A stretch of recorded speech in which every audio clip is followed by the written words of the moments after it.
Radhe Radhe everyone. आज की video में मैं आपको पुत्रदा एकादशी की बहुत सरल पूजा विधि बताऊंगी। सावन महीने के शुक्ल पक्ष में आने वाली एकादशी को पुत्रदा एकादशी कहा जाता है। मान्यता है कि इस व्रत को करने से पुत्र की प्राप्ति होती है, जल्दी ही संतान की प्राप्ति होती है। तो संतान प्राप्ति के लिए, पुत्र प्राप्ति के लिए ये व्रत किया जाता है। तो फ्रेंड्स, इस श्रावण मास के महीने में 23 अगस्त को रविवार को ये पुत्रदा एकादशी का व्रत मनाया जाएगा। तो रविवार का दिन है। उस दिन तो तुलसी आप भोग के लिए पहले दिन ही तोड़ के रख लें। तो एकादशी का दिन है, उस दिन तो हम तुलसी नहीं तोड़ते हैं, तो एक दिन पहले ही हम तुलसी तोड़ लेंगे। और आप चाहें तो आप घर के मंदिर में भी यह पूजा कर सकते हैं। सुबह नहा धो के साफ वस्त्र पहनकर हम इस पूजा को करेंगे, या हम कोई चौकी लगा के इस पूजा को कर सकते हैं। तो यहाँ पर मैंने चौकी ले ली है ताकि आपको पूजा आराम से समझ में आ जाए। चौकी पर हमें भगवान विष्णु की फोटो लगाकर चावल चढ़ाकर हमें उनको विराजमान कर लेना है। भगवान विष्णु का इस दिन पूजन किया जाता है।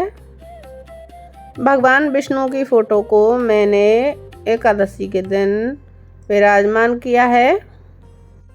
इनके साथ ही हम गणेश जी को विराजमान करेंगे। भगवान गणेश जी को भी हमें इनके साथ विराजमान करना है। तो सुपारी के रूप में मैंने गणेश जी को विराजमान कर लिया है। आप मूर्ति ले सकते हैं, नहीं तो आप सुपारी के भी रूप में गणेश जी को विराजमान कर सकते हैं। इसके बाद आप अपने लड्डू गोपाल जी को भी इस पूजा में ज़रूर से विराजमान कीजिए। अगर आपके पास लड्डू गोपाल जी हैं तो आप अपने लड्डू गोपाल जी को भी विराजमान कर लीजिए, क्योंकि लड्डू गोपाल जी भी विष्णु भगवान का ही रूप होते हैं। तो इस दिन पुत्रदा एकादशी के दिन आप अपने लड्डू गोपाल जी को दूध का स्नान जरूर कराएं। देखिए दोस्तों, संतान को दूध से स्नान कराना इस दिन बहुत ही शुभ माना जाता है। दूध से स्नान कराने के बाद हम शुद्ध जल से स्नान करवा देंगे। और जिस दूध से आपने ठाकुर जी को स्नान कराया है, उस दूध को आप इधर उधर ना डालें। आप घर में प्रसाद के रूप में ले सकते हैं, उसको ग्रहण कर सकते हैं आप। यहाँ पर मैं लड्डू गोपाल जी की सेवा करती हूँ, तो देखिए हम उनको स्नान करवा के पूजा में विराजमान कर लेंगे। अच्छी तरीके से रेडी करके हम भगवान को पूजा में विराजमान कर लेंगे।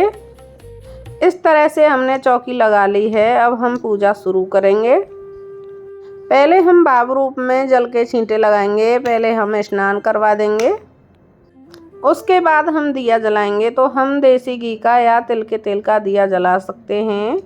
चंदन से हम तिलक लगाएंगे, क्योंकि भगवान विष्णु को चंदन अति प्रिय है। जब भी भगवान विष्णु की पूजा होती है तो चंदन से ही तिलक लगाया जाता है।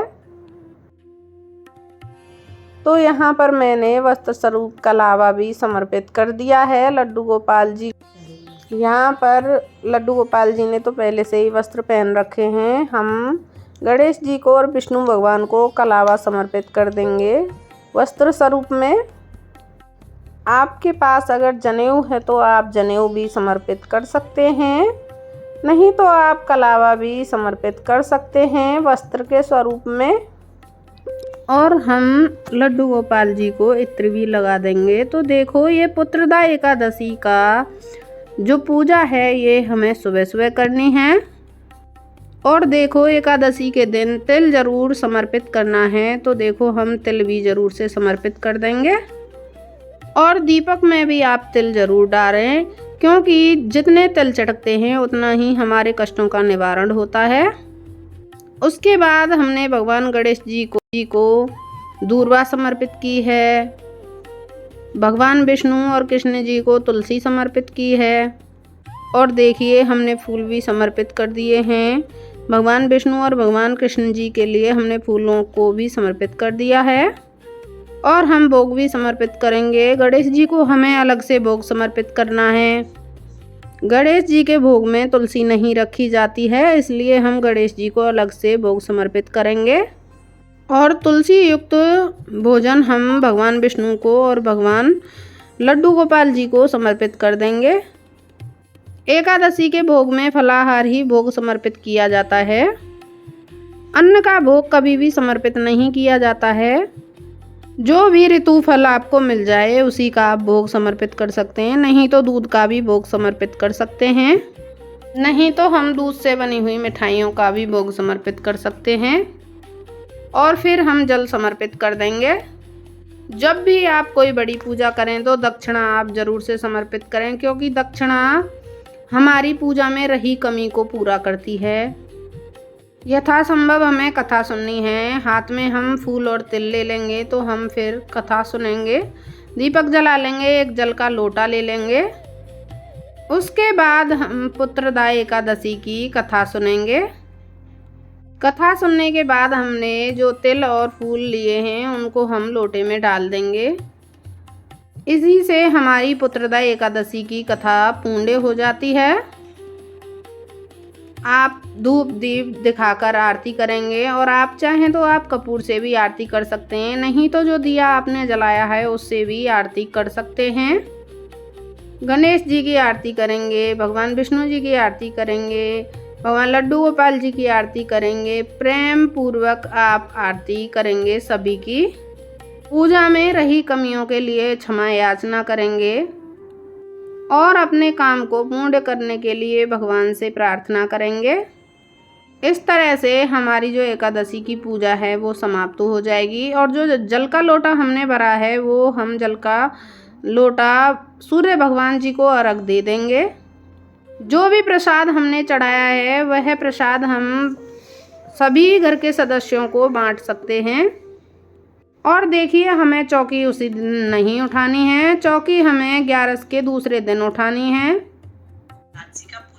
शाम को भी हमें दिया जरूर जलाना है। इसी तरह से हमें एकादशी का पूजन करना है। पुत्रदा एकादशी का व्रत 23 अगस्त दिन रविवार को किया जाएगा।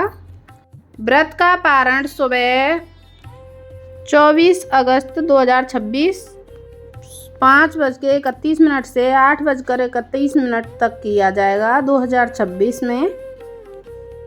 तो दोस्तों पुत्रदा एकादशी का व्रत बच्चों की लंबी आयु और बच्चों का उज्जवल भविष्य के लिए किया जाता है। अगर आप किसी वजह से पुत्रदा एकादशी का पूजा नहीं कर पाएँ, व्रत नहीं कर पाएँ, तो पूजा ज़रूर से कर लें सुबह, और आप व्रत कथा ज़रूर सुन लें। और आपने व्रत किया है तो आप व्रत कथा सुनोगे ही, नहीं व्रत किया है तो व्रत कथा ज़रूर सुन लें और भगवान विष्णु का पूजन ज़रूर करें। दोस्तों अगर आपको मेरी वीडियो पसंद आई हो तो लाइक और सब्सक्राइब ज़रूर करें। और हम महिलाएं घर में कैसे पूजा पाठ करते हैं, कैसे तीज त्यौहार मनाते हैं, इसके लिए आप मेरे चैनल को ज़रूर से सब्सक्राइब कर लो। राधे राधे सभी को। जय श्री कृष्णा, जय श्री श्याम। पुत्रदा एकादशी की हार्दिक शुभकामनाएं।